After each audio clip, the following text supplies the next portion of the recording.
Dr. Angela Reed sat behind her desk observing her young patient with a mix of concern and curiosity. Emily Winters, only 8 years old, had been referred by her school counselor. For weeks now, Emily had been caught drawing disturbing images and speaking to someone who wasn't there. "It's just an imaginary friend," her mother had reassured. "All kids have them." But Angela wasn't so sure. There was something different about this. Emily sat quietly in the plush armchair, her legs barely touching the ground. She fidgeted with her doll, a ragged old thing with buttons for eyes. The silence stretched until Angela gently prompted, "Emily, would you like to talk about your friend again today?" Emily's eyes flickered. She gripped the doll tighter. "His name is Mr. Nightshade," she said softly, her voice small but clear. Angela nodded. "And what does Mr. Nightshade say to you?" Emily glanced over her shoulder as if expecting to see someone standing there. Her lips quivered for a moment before she spoke. "He tells me to do things, bad things." Angela leaned forward slightly. This was familiar territory. "Like what, Emily? What kinds of things does Mr. Nightshade ask you to do?" Emily hesitated, staring at the floor. "He tells me to hurt people," she whispered. "He says they deserve it." Angela felt uneasy, but she maintained her professional calm. "Why does he say that? Do you know?" Emily nodded, her voice trembling. "He says they're bad people, people who pretend to be nice but aren't really, like Miss Turner, my teacher." Angela's brow furrowed. "Miss Turner? Emily's school teacher?" "What did Mr. Nightshade tell you about Miss Turner?" she asked cautiously. Emily's eyes darkened. "He told me she hurts kids. She pinches them when no one is looking, and she lies. He says I have to stop her." Angela felt a sudden chill in the room, though she reminded herself that these were likely just the fantasies of a troubled child. She had seen this before, disturbed children who created imaginary companions to cope with their emotions. Still, something about the intensity in Emily's gaze unsettled her. "What does Mr. Nightshade look like, Emily?" Angela asked, changing the subject. Emily's fingers dug into the doll. "He's tall, really tall. He has long arms and wears a black hat. His eyes are like empty holes. And when he talks, his voice sounds like it's coming from under the bed." Angela noted the description, trying to place it in the realm of childhood fears.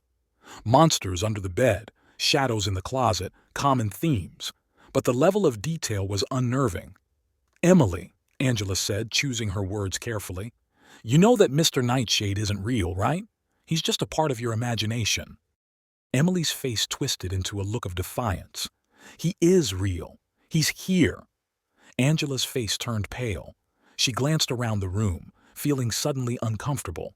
It was absurd. There was no one else there but herself and Emily. And yet— "Where is he now?" Angela asked, keeping her tone light. Emily pointed to the shadowy corner of the room where the sunlight from the window didn't quite reach. "He's standing right there," she said, her voice matter-of-fact. Angela's heart skipped a beat. She forced a smile. "I don't see anyone." Emily's gaze remained fixed on the corner. "You're not supposed to." Days passed and the stories continued to escalate. Emily began talking more frequently about Mr. Nightshade, describing his whispered commands in eerie detail. Angela found herself growing more unsettled with each session. One day, Emily came in with a bandage on her arm. Angela's stomach tightened at the sight. "What happened?" she asked, trying to keep her voice neutral. Emily's response was chilling. "Mr. Nightshade told me to cut myself, to prove I could be strong." Angela's calm facade cracked for a moment. "Emily, Mr. Nightshade is not real. You don't have to do anything he says." But Emily only shook her head. "You don't understand. He's getting angrier. He says if I don't do what he tells me, bad things will happen. Not to me, but to you." Angela's breath caught. It was a threat, albeit one from a child. But something about the way Emily delivered it so calmly made her blood run cold. One evening, Angela was at home finishing her notes on Emily's latest session. The house was quiet, save for the faint hum of the refrigerator in the kitchen.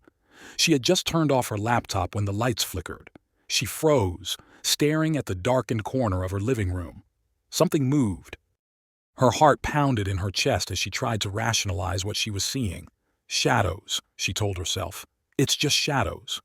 But the shape, tall, thin, with long arms and an impossibly wide-brimmed hat, seemed to materialize from the darkness. She blinked hard and it was gone. She exhaled, shaking her head at her own foolishness. Then came the sound. A whisper. Low, scratchy, like a voice scraping against the inside of her mind. She couldn't make out the words, but the tone was threatening. It was a warning. Her phone rang, making her jump. It was Emily's mother. "Dr. Reed," her voice trembled.